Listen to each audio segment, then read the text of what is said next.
ಚಾಮರಾಜನಗರದಲ್ಲಿ ನಿನ್ನೆ ಸಂತ ಕವಿ ಸರ್ವಜ್ಞ ಜಯಂತಿಯನ್ನು ಆಯೋಜಿಸಲಾಗಿತ್ತು. ಪಶುಸಂಗೋಪನೆ ರೇಷ್ಮೆ ಸಚಿವ ಸಿ ಪುಟ್ಟರಂಗಶೆಟ್ಟಿ ಕಾರ್ಯಕ್ರಮವನ್ನು ಉದ್ಘಾಟಿಸಿದರು. ಈ ವೇಳೆ ಕುಂಬಾರ ಸಮುದಾಯದ ವಿದ್ಯಾರ್ಥಿಗಳಿಗೆ ಪ್ರತಿಭಾ ಪುರಸ್ಕಾರವನ್ನು ನೀಡಿ ಗೌರವಿಸಲಾಯಿತು.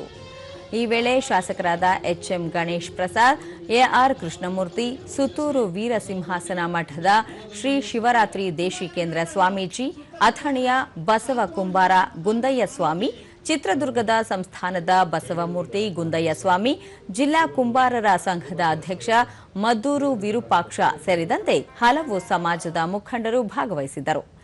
ಬಳಿಕ ಸಚಿವ ಸಿ ಪುಟ್ಟರಂಗಶೆಟ್ಟಿ ಜನಸಾಮಾನ್ಯರಿಗೂ ಸುಲಭವಾಗಿ ಅರ್ಥವಾಗುವ ಸರಳ ಭಾಷೆಯಲ್ಲಿ ತ್ರಿಪದಿಗಳನ್ನು ರಚಿಸಿ ಸಮಾಜದಲ್ಲಿದ್ದ ಕುಂದುಕೊರತೆಗಳನ್ನು ತಿದ್ದಿದ್ದ ಕೀರ್ತಿ ಸಂತ ಕವಿ ಸರ್ವಜ್ಞರಿಗೆ ಸಲ್ಲುತ್ತದೆ. ಸಾಮಾಜಿಕ ಸಮಾನತೆ ಸಾರಿದ ಸರ್ವಜ್ಞ ಪ್ರತಿಯೊಬ್ಬ ಕನ್ನಡಿಗನ ಮನಸ್ಸಿನಲ್ಲಿ ಅಜರಾಮರಾಗಿದ್ದಾರೆ ಎಂದರು. ಒಂದೊಂದು ನುಡಿಮುತ್ತನ್ನ ಕಲಿತು ಸರ್ವಜ್ಞ ಆಗ್ತಾನೆ ಮಾತನ್ನ ಹೇಳಿದ್ರು. ಆ ರೀತಿ ಸರ್ವಜ್ಞ ತನ್ನ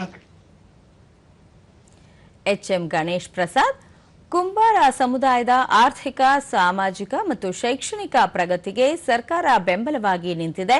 ಪ್ರತಿಭಾವಂತ ಮಕ್ಕಳನ್ನು ಗುರುತಿಸಿ ಪುರಸ್ಕರಿಸುವುದರಿಂದ ಅವರಲ್ಲಿ ಸೃಜನಶೀಲತೆ ಹೊರಹೊಮ್ಮಲು ಸಾಧ್ಯವಾಗುತ್ತದೆ ಎಂದರು. ಪೂಜೆ ಮಾಡಿದ್ವಿ, ಅದಕ್ಕೆ ಫೌಂಡೇಶನ್ ಕೂಡ ಹಾಕಿದ್ವಿ. ಹೆಚ್ಚಿನ ರೀತಿಯ ಅನುದಾನ ದೊಡ್ಡ ಮಟ್ಟದಲ್ಲಿ ಮಾಡುವಂತ ಕೆಲಸ ಮಾಡ್ತೀವಿ.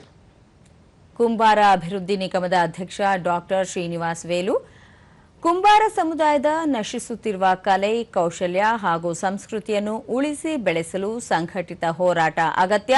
ನೂತನವಾಗಿ ಸ್ಥಾಪನೆಯಾಗಿರುವ ನಿಗಮಕ್ಕೆ ಮುಂಬರುವ ದಿನಗಳಲ್ಲಿ ಹೆಚ್ಚಿನ ಅನುದಾನ ತಂದು ಸಮುದಾಯದ ಅಭಿವೃದ್ಧಿಗೆ ಶ್ರಮಿಸಲಾಗುವುದು ಎಂದು ಹೇಳಿದರು. ಮಣ್ಣಿನಿಂದ ಮನುಷ್ಯನ ಬದುಕಿಗೆ ಉಪಯೋಗವಾಗುವ ವಸ್ತುಗಳನ್ನು ಸೃಷ್ಟಿಸುವ ಕೈಗಳು ಎಂದಿಗೂ ಸಣ್ಣದಲ್ಲ. ಅವು ನಮ್ಮ ಸಮಾಜವನ್ನು ಕಟ್ಟುವ ಸೃಜನಶೀಲ ಕೈಗಳು.